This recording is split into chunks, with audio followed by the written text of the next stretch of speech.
Bismillahirrahmanirrahim. Assalamualaikum warahmatullahi wabarakatuh. Alhamdulillahi rabbil alamin. Atimal nikmata wa akmala dina waradilana bil islami dina. Wassalatu wassalamu ala imamil muttaqin Muhammad ibni Abdillahi sallallahu alaihi wasallam ila yaumiddin. Segala puji bagi Allah Rabb alam semesta yang telah menyempurnakan nikmat dan agama, yang telah meridhoi Islam sebagai agama kita. Salawat dan salam semoga senantiasa tercurah kepada Nabi besar Muhammad Sallallahu Alaihi Wasallam, sahabat serta pengikutnya yang setia. Ibu-ibu para pendengar kajian Ramadan yang dirahmati Allah, marilah kita sama-sama mengucapkan syukur alhamdulillah kepada Allah Subhanahu wa taala yang telah memberikan nikmat serta hidayah kepada kita, sehingga kita bisa berjumpa lagi dengan bulan Ramadan tahun ini, yaitu tahun 1442 Hijriah. Semoga Allah selalu memberi nikmat serta hidayah kepada kita semua. Amin ya rabbal alamin. Ibu-ibu pendengar yang dirahmati Allah, pada kesempatan kali ini marilah kita mengkaji tentang iman dan pengaruhnya dalam kehidupan. Dengan harapan kita semua bisa menambah kualitas iman yang disertai juga ibadah yang berkualitas dan memiliki akhlak yang baik dalam kehidupan sehari-hari. Ibu-ibu yang dirahmati Allah, hakikat iman dan pengaruhnya dalam kehidupan. Menurut Sarah, iman diartikan sebagai pembenaran terhadap ajaran Nabi Muhammad SAW, yakni beriman kepada Allah Subhanahu wa taala, para malaikat, para nabi dan rasul, hari kiamat, qadha dan qadar, sebagaimana penggalan hadis Rasulullah sallallahu alaihi wasallam yang diriwayatkan oleh Abu Hurairah radhiyallahu anhu mengenai pertanyaan malaikat Jibril kepada Nabi Muhammad tentang iman. Fa'akhbirni anil imani qala an tu'mina billahi wa malaikatihi wa kutubihi wa rusulihi wal yaumil akhiri wa tu'mina bil qadari khairihi wa sarrihi. Artinya, beritahukan aku tentang iman. Lalu beliau bersabda, engkau beriman kepada Allah, malaikat-malaikatnya, kitab-kitabnya, rasul-rasulnya, dan hari akhir, dan engkau beriman kepada takdir yang baik maupun yang buruk. Di dalam surat Al-Anfal ayat 2, Allah berfirman, A'udzubillahi minasyaitonirrajim. Bismillahirrahmanirrahim. Innamal mu'minuna alladzina idza dzukirallahu wajilat qulubuhum wa idza tuliyat 'alaihim ayatuhu zadatuhum imanan wa 'ala rabbihim yatawakkalun. Artinya, sesungguhnya orang-orang yang beriman itu adalah mereka yang apabila disebut nama Allah, gemetarlah hati mereka, dan apabila dibacakan kepada mereka ayat-ayatnya, bertambah iman mereka karenanya, dan kepada Tuhanlah mereka bertawakal. Ayat 3, alladzina yuqimuna sholata wa mimma razaqnahum yunfiqun, yaitu orang-orang yang mendirikan sholat dan yang menafkahkan sebagian dari rezeki yang kami berikan kepada mereka. Ayat 4, ulaika humul mu'minuna haqqan lahum darajatun inda rabbihim wa magfiratun wa rizqun karim. Itulah orang-orang yang beriman dengan sebenar-benarnya. Mereka akan memperoleh beberapa derajat ketinggian di sisi Tuhannya dan ampunan serta rizki atau nikmat yang mulia. Ayat 74. Walladzina amanu wa hajaru wa jahadu fi sabilillahi walladzina awaw wa nasaru ulaika humul mu'minuna haqqan lahum maghfiratu wa rizqun karim. Dan orang-orang yang beriman dan berhijrah serta berjihad pada jalan Allah, dan orang-orang yang memberi tempat kediaman dan memberi pertolongan kepada orang-orang muhajirin, mereka itulah orang-orang yang benar-benar beriman. Mereka memperoleh ampunan dan rezeki nikmat yang mulia. Ibu-ibu pendengar yang dirahmati Allah, dalam ayat-ayat yang pertama Allah menyebutkan orang-orang yang lembut hatinya dan takut kepada Allah ketika namanya disebut. Keyakinan mereka bertambah dengan mendengar ayat-ayat Allah. Mereka tidak mengharapkan kepada selainnya, tidak menyerahkan hati mereka kecuali kepadanya, tidak pula meminta hajat kecuali kepadanya. Mereka mengetahui Dialah semata yang mengatur kerajaannya tanpa ada sekutu. Mereka menjaga pelaksanaan seluruh ibadah fardu dengan memenuhi syarat, rukun, dan sunnahnya. Mereka adalah orang mukmin yang benar-benar beriman. Allah menjanjikan mereka derajat yang tinggi di sisinya, sebagaimana mereka juga memperoleh pahala dan ampunannya.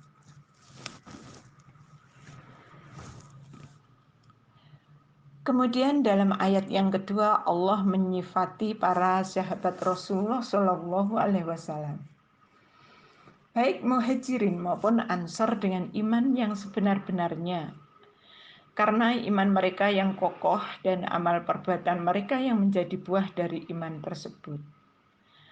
Telah kita ketahui bersama lafadz iman, baik secara bahasa maupun menurut istilah, sebagaimana kita juga mengetahui bahwa madhab ahli sunnah wal jamaah memasukkan amal ke dalam makna iman, dan bahwa iman itu bisa bertambah juga bisa berkurang.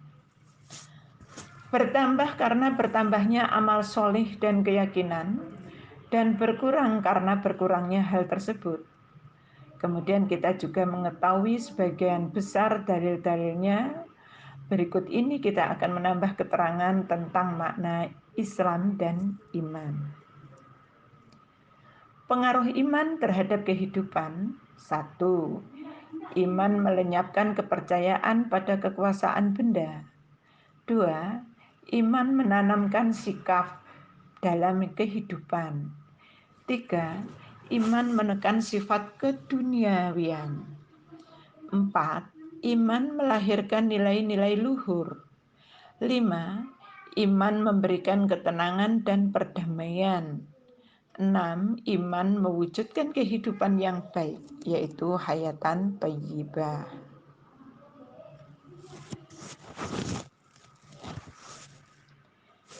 Ibu-ibu pendengar kajian online yang dirahmati Allah,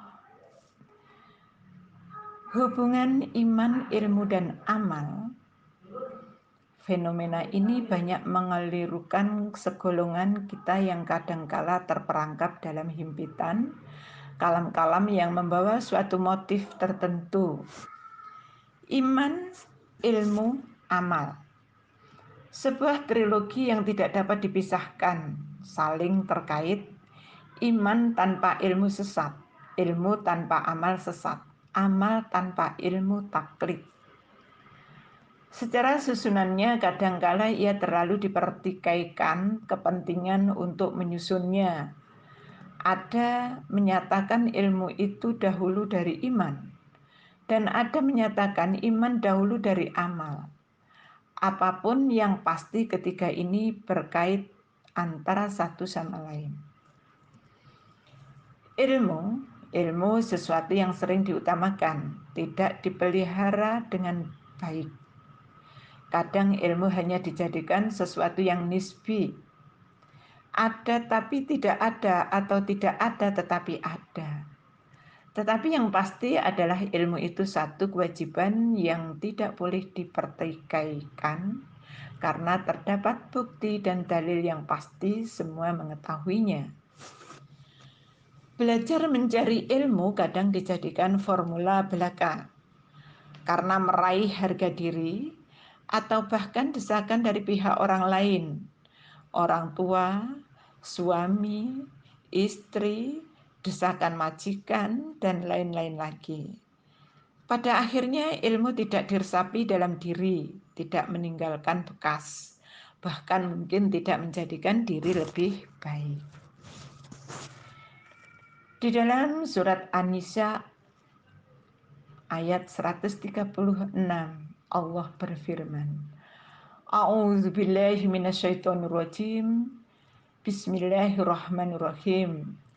Ya ayyuhalladzina aminu billahi wa rasulihi wal kitabilladzi nazzala ala rasulihi wal kitabilladzi anzala min qabl wa man yakfur billahi wa malaikatihi wa kutubihi wa rusulihi wal yaumil akhir faqad dhalla dhalalan ba'ida. Artinya, wahai orang-orang yang beriman, tetaplah beriman kepada Allah dan Rasul-Nya, dan kepada kitab yang Allah turunkan kepada Rasul-Nya, serta kitab yang Allah turunkan sebelumnya.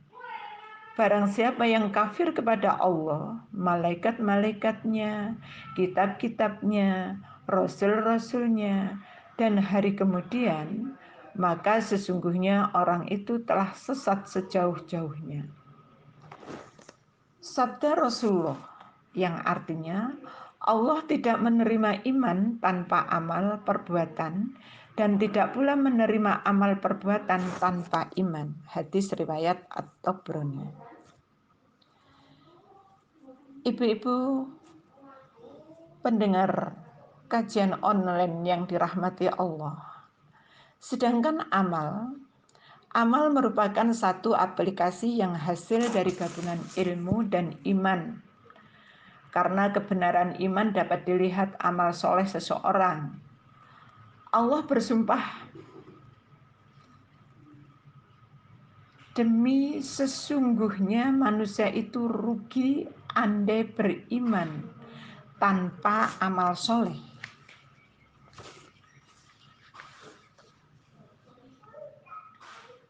Allah Subhanahu wa taala berfirman, A'udzubillahi minasyaitonirrajim. Bismillahirrahmanirrahim.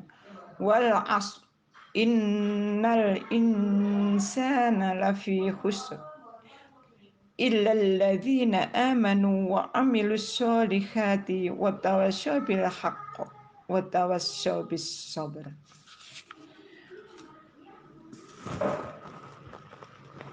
Yang artinya demi masa sesungguhnya manusia berada dalam kerugian kecuali orang-orang yang beriman dan mengerjakan amal soleh serta saling menasehati untuk kebenaran dan saling menasehati untuk kesabaran. Surah Al-Asr 1-3.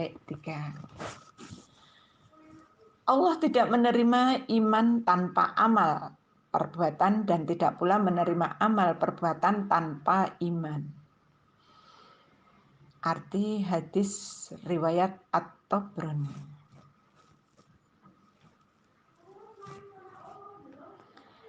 Ibu-ibu pendengar yang dirahmati Allah, tentang hubungan antara ilmu, iman, dan amal, demikian sabdanya yang artinya Allah tidak menerima iman tanpa amal perbuatan dan tidak pula menerima amal perbuatan tanpa iman. Hadis riwayat At-Tabrani. Kemudian dijelaskannya pula bahwa menuntut ilmu itu wajib atas setiap muslim. Hadis riwayat Ibnu Majah dari Anas, hadis riwayat Al-Baihaqi. Selanjutnya, suatu ketika seorang sahabat Imron berkata bahwasanya ia pernah bertanya, yang artinya, wahai Rasulullah, amalan-amalan apakah yang seharusnya dilakukan orang-orang? Beliau Shallallahu Alaihi Wasallam menjawab, masing-masing dimudahkan kepada suatu yang diciptakan untuknya. Hadis riwayat Bukhari.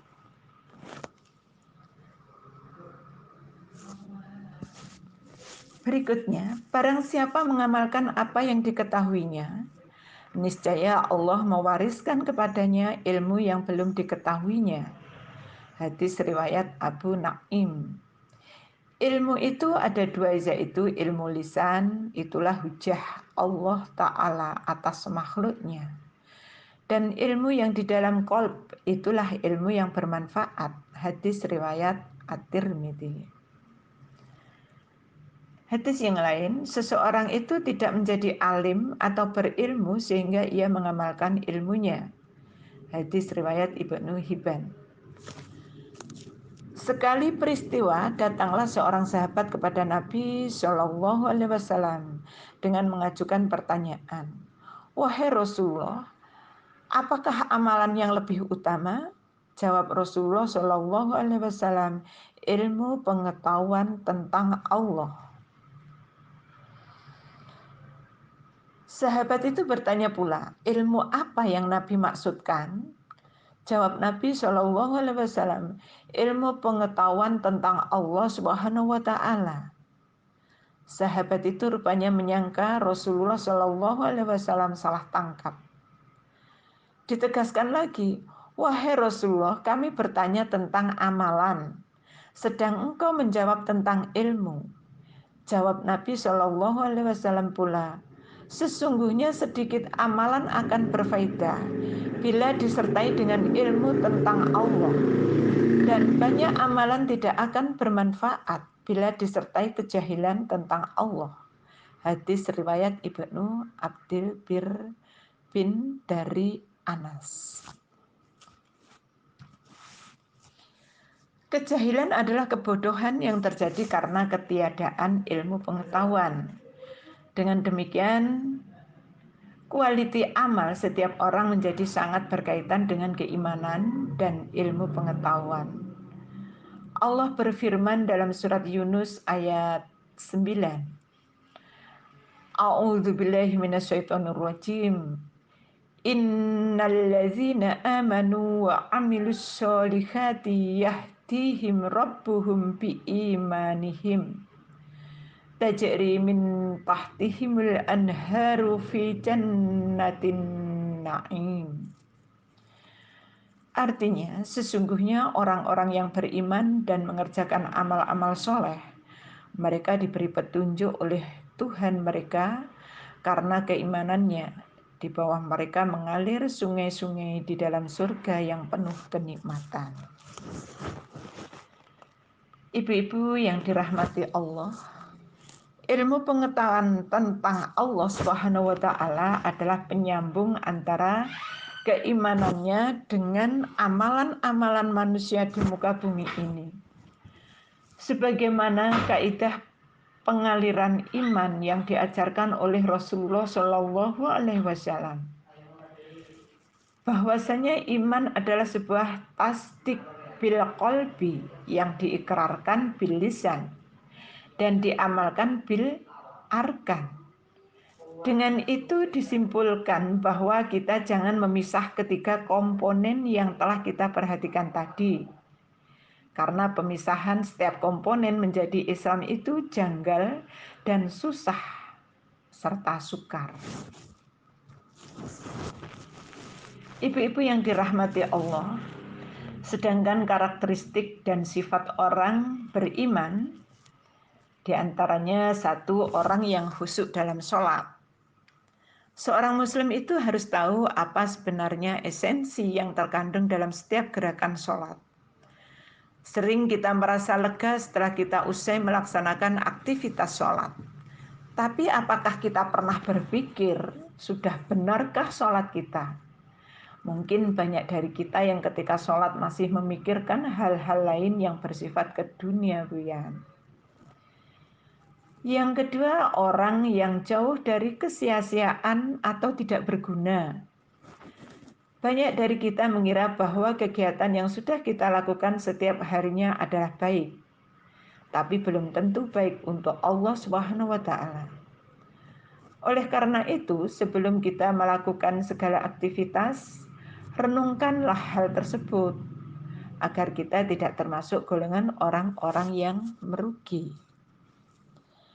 Ketiga, orang yang melaksanakan zakat. Orang yang mampu dalam segi ekonomi kehidupannya wajib membantu dan menyisihkan sebagian hartanya untuk mereka yang kurang mampu. Salah satunya adalah zakat. Zakat wajib hukumnya bagi orang-orang yang dilebihkan hartanya oleh Allah Subhanahu wa taala. Firman Allah Subhanahu wa taala dalam surah Fussilat ayat 6 sampai 7 yang artinya, dan kecelakaan besarlah bagi orang-orang yang mempersekutukannya, yaitu orang-orang yang tidak menunaikan zakat dan mereka kafir akan adanya kehidupan akhirat. Yang keempat, orang yang senantiasa menjaga kehormatan. Banyak wanita beralasan karena faktor ekonomi mereka akhirnya menjadi wanita penghibur. Dan tak sedikit pula para pria yang karena alasan bosan dengan sang istri akhirnya menemukan wanita lain. Sungguh sangat disayangkan ketika mereka beralasan seperti itu. Seharusnya mereka sadar bahwa segala sesuatunya itu datang dari Allah Subhanahu wa taala. Maka seharusnya mereka takut pada Allah Subhanahu wa taala ketika melakukan hal yang tidak sesuai dengan perintahnya. 5. Orang yang memenuhi janjinya. Janganlah pernah berjanji kalau dirasa kita tidak bisa memenuhi janji itu. Ucapkanlah insya Allah dengan penuh keyakinan bahwa segala sesuatu itu datangnya hanya dari Allah Subhanahu wa taala. Kalau Allah Subhanahu wa taala mengizinkan, maka kita akan bisa memenuhi janji itu. Tapi jika Allah Subhanahu wa taala belum berkehendak, maka kita tidak bisa berbuat apapun. 6. Orang yang memelihara salatnya. Salat memang rukun Islam yang kedua, tapi kita juga harus tahu dasarnya apa yang mengharuskan mengerjakan salat. Salat dilakukan bukan hanya untuk menggugurkan kewajiban saja. Harus disadari dalam hati bahwa salat sebagai salah satu cara kita berkomunikasi dengan Allah Subhanahu wa taala. Salat adalah tiang agama. Tanpa salat seseorang belum bisa dikatakan mukmin. Salat adalah amalan yang dihisab pertama kali di akhirat nanti. Salat juga yang membedakan antara orang mukmin dengan orang bukan muslim. 7. Orang-orang yang selalu bertobat. Setiap anak Adam pasti punya salah, punya dosa, dan sebaik-baik orang yang bersalah dan berdosa adalah mereka yang kemudian kembali kepada Allah Subhanahu wa taala. Banyak kasus di negara ini yang susah selesai kasusnya ini disebabkan karena yang bersalah tidak mau mengakui kesalahannya. 8. Orang yang selalu mengabdikan diri dan beribadah kepada Allah Subhanahu wa taala. Begitu banyak nikmat yang telah Allah berikan kepada kita.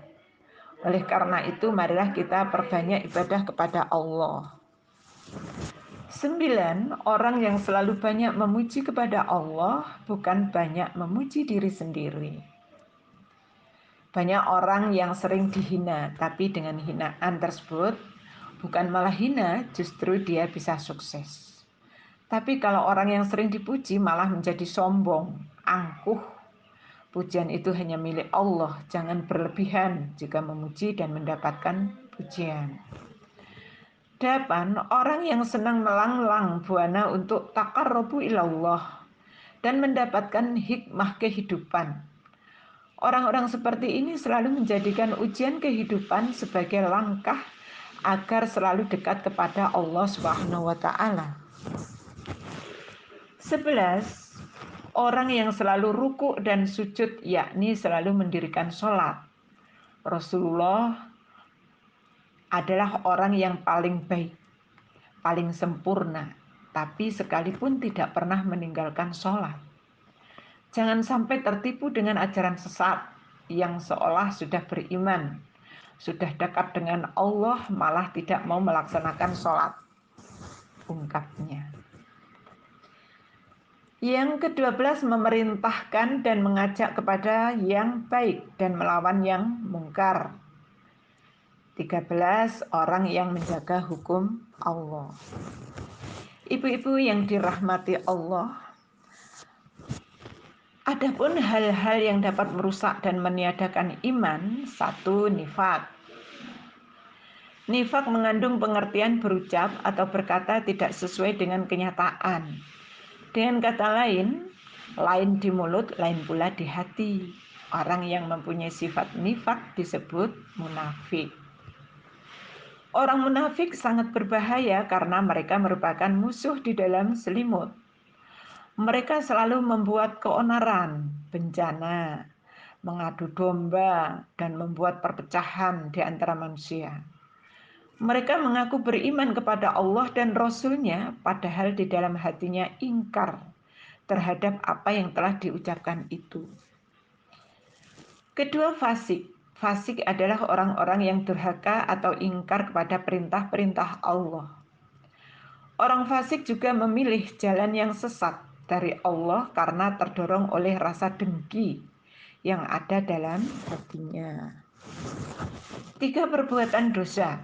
Dosa adalah sebagai akibat dari tidak melaksanakan perintah Allah yang wajib dan mengerjakan larangan Allah yang haram. Hal ini disebabkan karena imannya yang masih lemah atau belum memiliki keyakinan kuat kepada kebenaran agamanya. Seseorang yang beriman lemah apabila berulang-ulang melakukan perbuatan dosa dan tidak segera bertobat, tentu dosa itu akan mengotori jiwanya, merusak iman yang ada dalam jiwanya. 4. Musyrik. Syirik artinya menyekutukan Allah dengan sesuatu. Orang yang berbuat syirik termasuk dosa yang besar dan tidak diampuni oleh Allah, karena musyrik adalah orang yang menyekutukan Allah Subhanahu wa taala.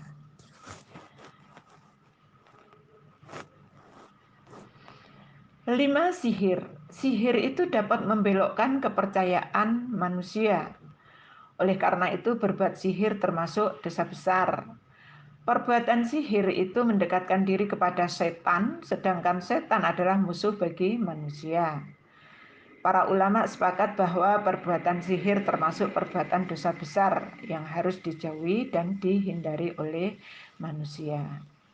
6. Membunuh. Membunuh termasuk perbuatan keji. Membunuh manusia yang tidak bersalah diharamkan oleh Allah Subhanahu wa taala.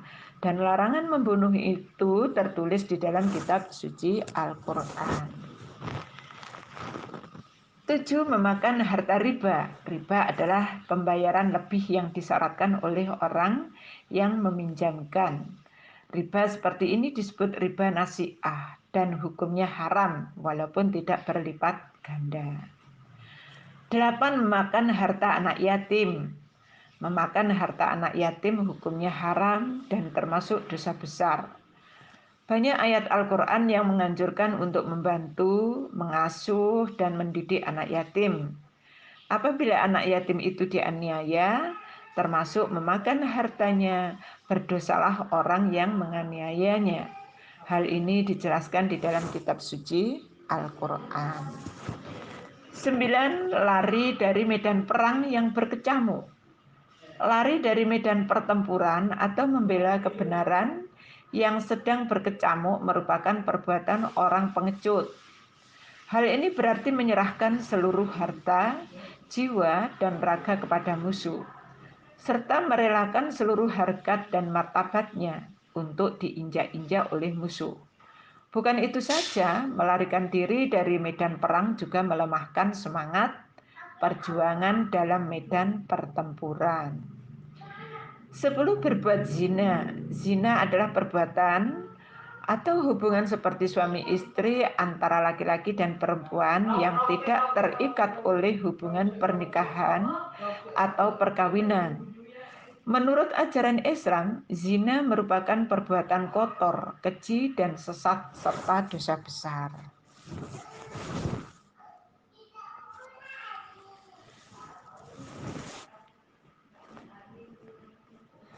11. Minum minuman keras.